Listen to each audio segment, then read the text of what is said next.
Hello everyone, Marco Montemagno here, Digital Domination Summit 2013, and with me I'm so excited, guys, and I will tell you why in a minute, to have as a guest Amelia Showalter. Amelia, thank you so much for being here, first of all. Yeah, sure. So I never know, I'm the worst presenter to introduce my guests ever, because every time I say, and here we have Seth Godin, and we have, Gary Vaynerchuk. I really am horrible in these things, my memory.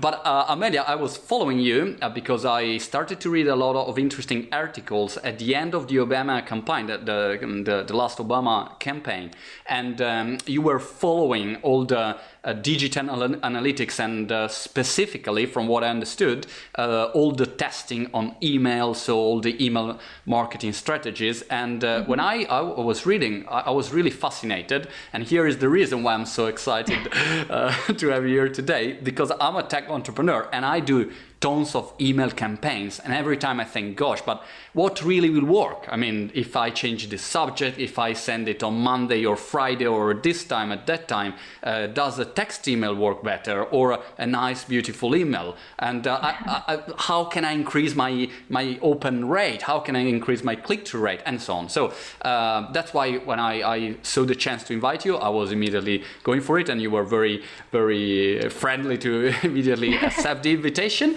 And yeah, so I want to just go straight to the point. First of all, how is Obama? I mean, did you meet him? This is, a stupid question. Yeah, I don't actually get to, hang out with him. I am here in DC, but he's got a job to do, so I think he's pretty busy. All right.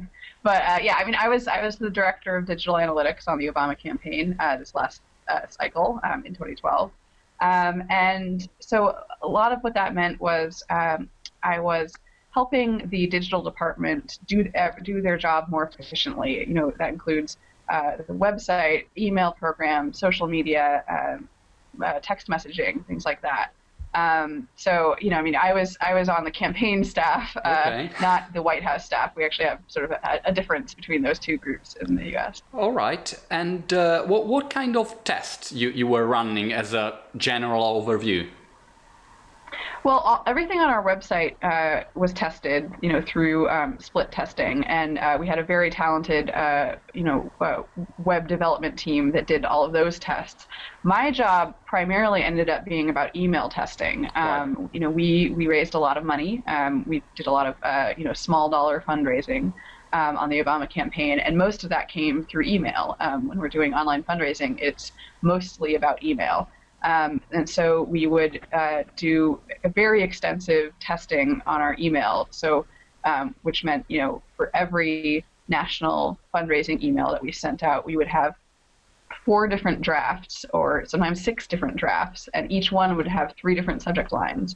And so we would send those different versions to little tiny pieces of our list, wait about an hour, and then get the results back and see which version of those 12 or 18 different versions was doing the best, and then we could send that to the remaining 80% of our list or so. And then, even then we might split that remaining 80% into multiple pieces and test out, should we have a blue button or a red button, right, or no button at all? Should we, how should we tweak every little aspect of our email? Okay. All right. Just this answer. Now I have 54 different question variation from this. Okay, I will try to go to all the point that I have in mind. Number one. All right. Obama campaign got a huge mailing list. I read once was 17 million subscribers or something like that when they started. I don't know exactly the number, but that's in the right ballpark. Right. So it's not exactly that, but that's close enough. Yeah, so it's a huge number, and yes. From what I know, all the companies that I know, unless they are, Facebook or YouTube, they don't have that kind of level, Right. So the question number one is, do you think that testing is helpful in the same way for big list or small list? The reason why I ask you is because if you do a little change in a Obama fundraising campaign, you probably will raise, I don't know, 1 million more or 1 million less, you know, like, you know, a little change. And normally you don't have that kind of impact. So what do you think? Well, I think, smaller organizations with smaller lists will not be able to do the same level, like the same amount of testing that we did. You know, they won't be able to have 18 different variations to send out and still have, you know, a list left over to send a winner to. But I think that even small organizations should be doing some amount of testing, even if it's just splitting their list in half. You know, you can learn a lot for your next email by doing a small test on whatever email you're doing right then, or you know, I think some people do very limited amount of subject line testing, and that's good. I mean, people should do that. But I actually think it might be even better if people did a little bit more draft testing. So if you have a list that's big enough to do subject line testing, where, you know, let's say you take, you know, 10%, 20% of your list and send one subject line to them, and then another 10, 20% of your list and send another subject line. I actually would recommend doing 2 different drafts. Subject lines are important, obviously, and it's easier, but I think testing out different messages, you know, different variations that are, especially if they are very different from one another. You know, if one has a much more, you know, one is more personal and sort of has a story in it, or one is more policy focused or product focused. You know, I think that when you have those different variations, if you have a small list, then you're still likely to see some big difference. Right. And, you know, I think one thing that we found, you know, we were not very good at guessing what would win. You know, if we knew what would win, we wouldn't have to do the testing. But, you know, we would frequently try things out and have, you know, what we thought was a really good theory for what would win, and it wouldn't. And so then we would turn around and do the opposite and would find, okay, so now we should go that direction. Right. Or, you know, we had, for a little while, we had a betting pool where we would bet on which of those 12 to 18 versions would win. You know, so all the people who are, you know, really into this in the office, people who are writing the emails, who are analyzing the emails, we would guess. And we were terrible. We were so bad at guessing what would win. And so, you know, if even the experts can't accurately predict what the audience is going to like the most, it just means that it's that much more important to do testing, to let your audience tell you what you like. I want to get the chance to have you here to understand one big doubt that I had for the last 15 years of my life, and so many discussions about it. I got a business partner that always say, let's send a beautiful email, full of HTML stuff and great, you know, that people say, wow, that's beautiful. And I say, I'm a technician, I say, no, I want to send, you know, text email, very plain text with one link to click, and that's it. And a lot of discussion about it. So it's better to be beautiful or better to be ugly in your experience? In my experience, it's better to be ugly. All right. Yeah, you win, or at least that was our experience. You know, there was a time on the campaign where I thought, okay, I want to make the emails prettier, not necessarily really highly formatted, but just, you know, have, like I wanted to put some, you know, slick looking buttons and, you know, just have it be a little bit nicer, to look a little bit more like our very nice web pages, which were simple, but also very attractive. And it turned out that didn't win. And then we had some tests where we put this like ugly yellow highlighting on certain parts of the arrows email. down. Yeah, I mean, it was like gross, and we didn't want it to win, but it totally won. It didn't win forever. I mean, one thing we learned is that it's important to keep testing, because there are things that are sort of novelty effects, and that ugly yellow highlighting isn't going to work forever.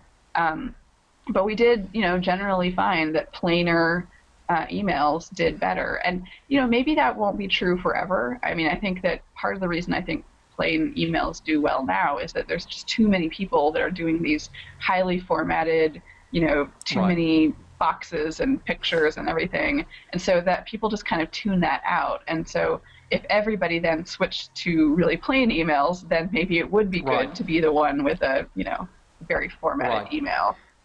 Yeah. Well, one other doubt. What kind of field do you think is the most important if you can get an average? I mean, like the subject is the most important, or the sender, or I mean, the date that you send, the timing. What kind of, if you should say, okay, my top list of tips about what to test is number one, this, number two, number three. I think the draft, like the actual text of the email, is probably the most important, followed by the subject line. I think sender can matter, and I mean, certainly, you know, we definitely found that emails from Barack Obama did much better than emails from some random, you know, person on the campaign. Obviously, we couldn't send every single email from Barack Obama. You know, we sent a lot of email, and we don't want him to better be Barack or Michelle Obama? Who performed better, Barack or Michelle as a sender? They both did very right. well. Yeah, and I mean, you know, off the top of my head, I would say the president did better, but we also, you know, he was sending at specific moments that were very big. I think Michelle might have had the lowest unsubscribe rate. You know, people like Michelle, they don't want to unsubscribe to her. But yeah, I mean, they both, like, those were both just, you know, their emails did phenomenally well.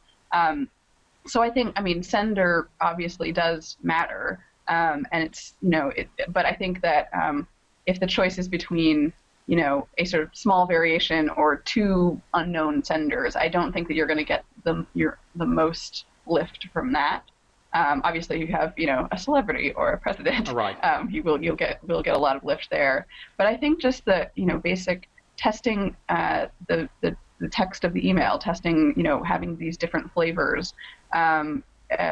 Is very, you know, I think that's where you get the most lift in your testing. But why do you say, Amelia, the text of the email, let's say, more than the subject? Because in my mind, I always think, okay, if I don't catch the attention with the subject, they will not open my email, and then they will not click on my link, which is in my mind is my goal, to get people clicking. And the average percentage that I see of click-through rate is normally very low. And obviously, if people is not even opening the email, they will not click on your links. So why do you say the text of the email is more important than the subject?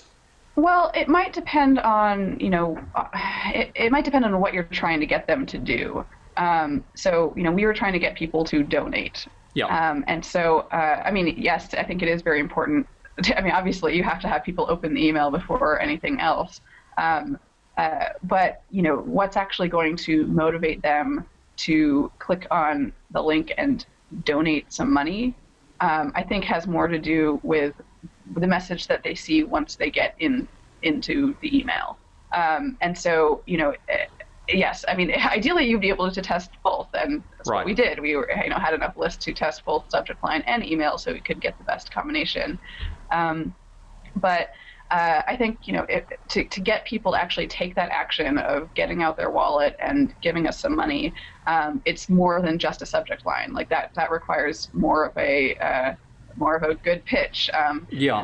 So, you know, and also, I mean, you know, there's some of this is just a feeling, but I mean, you know, we would sometimes see, you know, we'd see drafts do really well, and then we'd sometimes have subject lines that we tested on drafts that didn't do so well, but we would see that subject line helped that draft, and so we said, okay, well, what if we put that subject line that had won over there on the draft that was doing really well, and put that together, and it didn't work as well. And so I think that there's still something about the draft text that matters. That's interesting. And if you could give a tip, and let's say, okay, obviously every company are different, and also politics is a different kind of animal for several reasons. But if you have a tip to say, okay, look, to increase your open rate, because I do a step back. My feeling sometimes is that I see that people they are not opening emails. You know, sometimes the feeling is that there are so many things and social, Facebook, Twitter, email, and you don't know how to reach your customer anymore, because even if they are subscribed and they love you, still they're not opening the email. Maybe they have no time, or I don't know. So sometimes I think, why? I mean, on several lists, me or my customers, we try to send email, and opening rate sometimes is not as big as expected. We would like 100% of opening rate, and you get 15%, 20%, 30%. It depends by the industry. So what's the best tip that you could give? I mean, obviously, if you have Barack Obama sender subject, come to me, you'll be the next vice president. I probably that works, you know. But and sometimes you did it. I mean, you playing around with this. But what would you suggest to a company? I mean, to increase their open rate on an average basis? Well, it might. I work in politics, so I don't know that every one of these tips would apply. But certainly, we found that.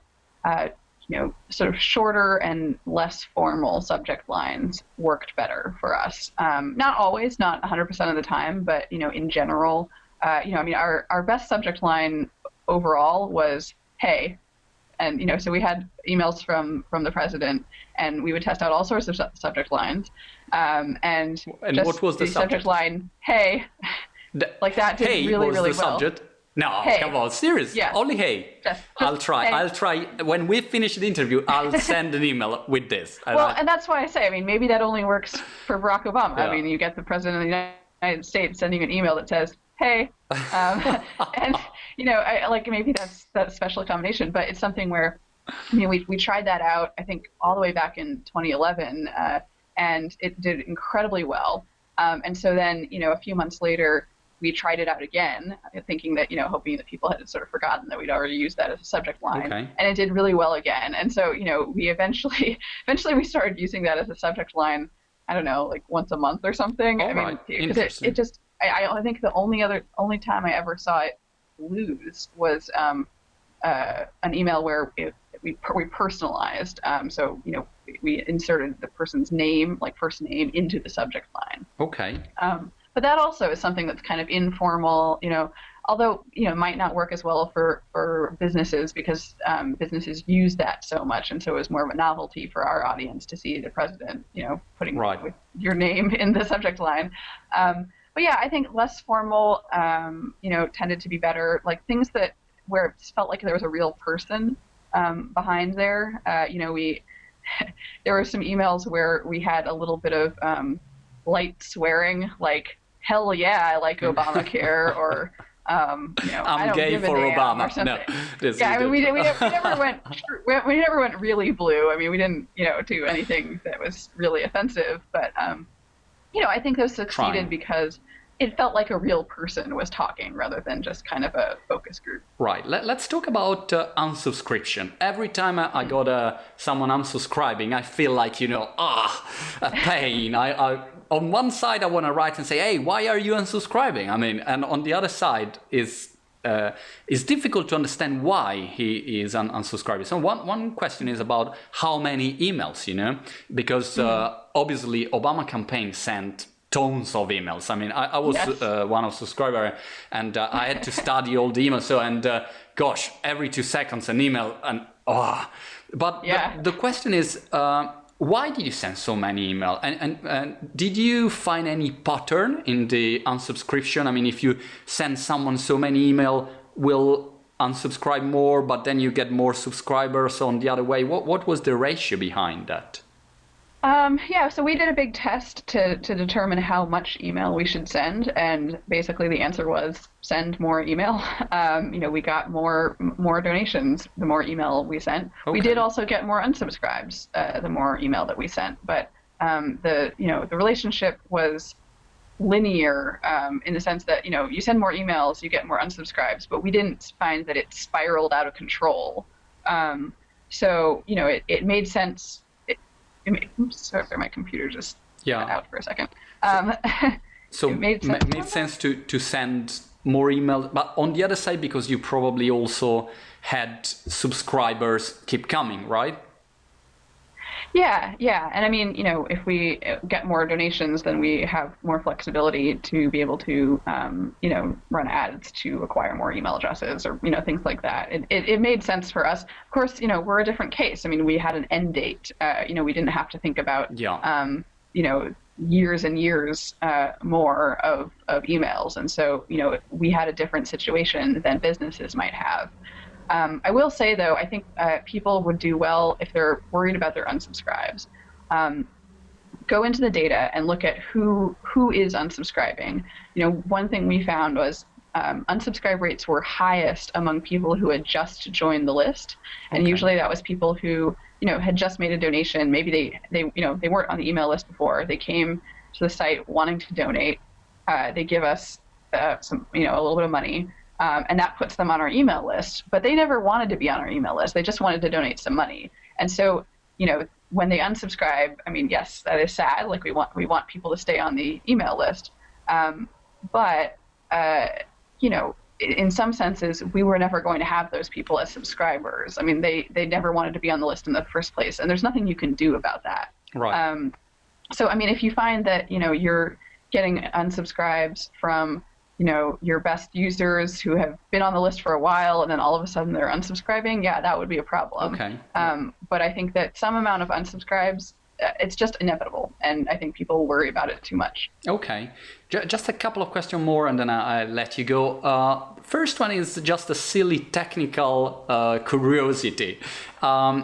In the business industry, you have several email marketing platforms like MailChimp, Aweber, Constant Contact. You have several platforms that do the job. But I was wondering, for such a huge campaign where reliability has to be maximum and you raise a lot of money through that channel. So what kind of platform did you use? Was like a custom platform that the Obama developers team created, or you used some available platforms on the market to do that? If you can share this. Well, for email, we used Blue State Digital. So all of our email went through BSD. Although we did a lot, I mean, because we had so much data coming in and going out, we did a lot of customization of that. We had, back-end databases that we, would use more than we would use the platform, only because our operation was just so much bigger than anything else. So, I mean, we relied on Blue State Digital, but also did a lot of customization. For our website, it was all in-house. All of that, we had a giant team of front-end developers that created and tested the website and made it amazing and made it very mobile friendly, for instance. Right. All of that was done in-house.